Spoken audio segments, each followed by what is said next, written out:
What if I told you that people who keep their house clean every single day aren't just tidy? They're psychologically wired completely differently from everyone else. Not more disciplined, not more organized, not even more motivated. And when you understand exactly how, something quietly shifts in the way you see yourself, your space, and the life you've been living inside it.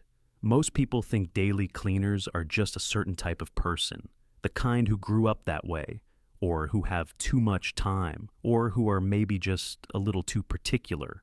But psychology tells a completely different story, and once you hear it, you won't be able to unsee it. The truth is, a consistently clean home is rarely about the home at all. It's a window into someone's mind. It reveals how they handle stress, how they see themselves, and the invisible standards they hold for their own life. By the end of this video, you're going to understand something most people never figure out. Why your environment isn't just a reflection of your habits. It's a reflection of your psychology. And that changes everything.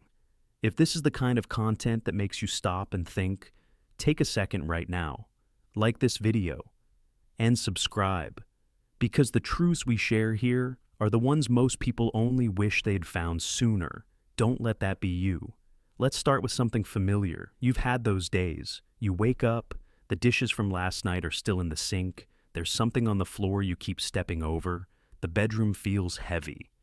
And somehow, before your day has even started, you already feel behind, already a little defeated, and already like things are slightly out of your control. And here's what most people do with that feeling. They blame themselves. They tell themselves they're lazy. They say, I need to be more disciplined. And then they do nothing, because discipline alone was never really the answer. But there's a person out there, maybe someone you know, who never has that morning. Their counter is clean before they go to bed. Their floor is clear. Their space feels like it's waiting for them, not weighing on them. And you've probably looked at that person and thought, I could never be like that. But here's the perspective shift that changes everything. That person isn't doing something you can't do. They're thinking something you haven't learned yet. There's a story worth sitting with for a moment. A woman named Sarah, mid-40s, 2 kids, and demanding job, spent years living in what she called organized chaos. She told herself the mess didn't bother her, that she was too busy for it to matter, that she'd deal with it on weekends, and weekends would come and go, and nothing would really change. One afternoon, after a brutal week at work, she came home, sat on her couch, looked around at the clutter she'd been ignoring for months, and felt something she couldn't explain. Not just tired, something deeper, like the room was proof of something she didn't want to admit about herself. She didn't clean that day, but something shifted. She started asking a different question. Not, when will I find time to clean?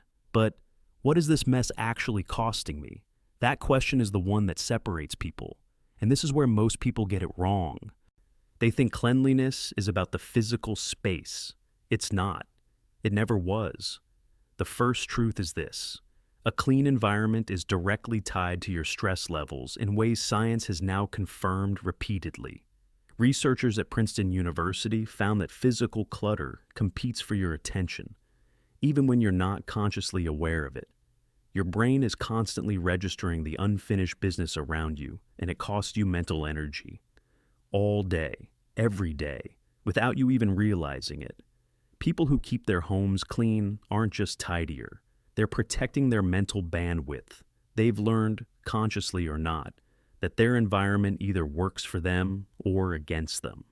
And they've chosen a side, but it gets deeper. The second truth is about identity. And this one is uncomfortable. For most people, cleaning is a task, something on a list, something they'll get to. But for daily cleaners, cleanliness isn't something they do. It's something they are. It's part of how they see themselves. And that distinction matters more than you might realize. When something is part of your identity, you don't negotiate with it. You don't wait until you feel like it. You don't need motivation for it. You just do it, the way you brush your teeth.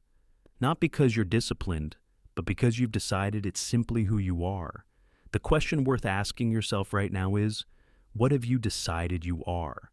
Have you ever looked around your own space and felt something you couldn't quite name? Not embarrassment, not laziness. Something quieter, like the room was telling you something about yourself you weren't ready to hear. Drop that in the comments. You might be surprised how many people feel exactly the same thing. Almost nobody talks about this next part. The third truth is something psychologists call environmental control, and it's one of the most powerful forces in human behavior. When your external world feels ordered, your internal world follows. Not perfectly, not immediately, but over time, the act of controlling your space teaches your nervous system that you can control things, that you have agency, that you are not simply at the mercy of whatever's happening around you.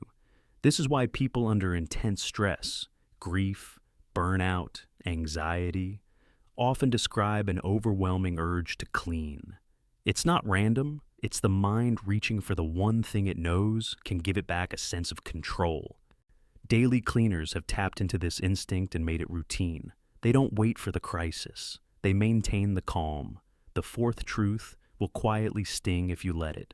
People who keep their homes clean every day are using tidiness as an unconscious mood regulation tool. They don't think of it that way. They'd probably just say they like things clean. But what's actually happening is more sophisticated than that. The act of maintaining order releases a low-grade sense of accomplishment, a signal to the brain that says you're in control, you followed through, things are as they should be, and that signal compounds. It bleeds into the rest of the day, into decisions, into confidence. The person who makes their bed in the morning isn't just making their bed. They're casting a vote for the kind of person they want to be that day. This is the part that changes everything. The fifth truth, the deepest one, is this. The real difference between people who live in order and people who live in chaos is not willpower. It is not time. It is not even habit in the way most people think about it. It is the standard they have silently set for themselves. Every person alive has an invisible line, a level below which they will not let their life fall. For some people, that line is very high. Their space, their relationships, their work. They hold all of it to a standard that most people would call excessive, but they don't see it as excessive. They see it as normal because they decided at some point that this is what their life looks and feels like. For others, that line sits much lower, not because they don't care, but because no one ever showed them the connection between their outer world and their inner one. No one told them that the pile of clothes on the chair isn't just a pile of clothes. It's a symbol, a small daily agreement with the version of yourself you're trying to leave behind. Here's the uncomfortable question. What standard have you been living by without realizing it? So, here's what to do with all of this. You don't need to overhaul your entire life tomorrow. You need to start with one small, honest shift. Not a cleaning schedule, not a motivation playlist. A decision. Decide that your space is going to reflect the person you are trying to become, not the person you've been on autopilot.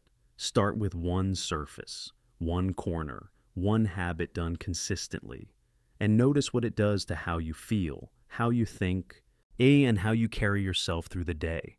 Because the truth is, your home has been trying to tell you something for a long time. The only question is whether you're finally ready to listen. We started with a question. Are people who keep their homes clean every day just wired differently? Now you know the answer. They're not born that way. They made a decision about who they are, about what their life looks and feels like, about the standard they refuse to live below. And that decision, made quietly and repeatedly, becomes the life everyone else looks at and calls discipline. It was never about discipline. It was always about identity. If this video made you stop and think, don't keep it to yourself. Like it, share it with someone who needs to hear this. And subscribe for more honest truths about the life most people are quietly living. And if you want to go deeper, the next video is already on your screen. Watch it. You might find exactly what you didn't know you were looking for.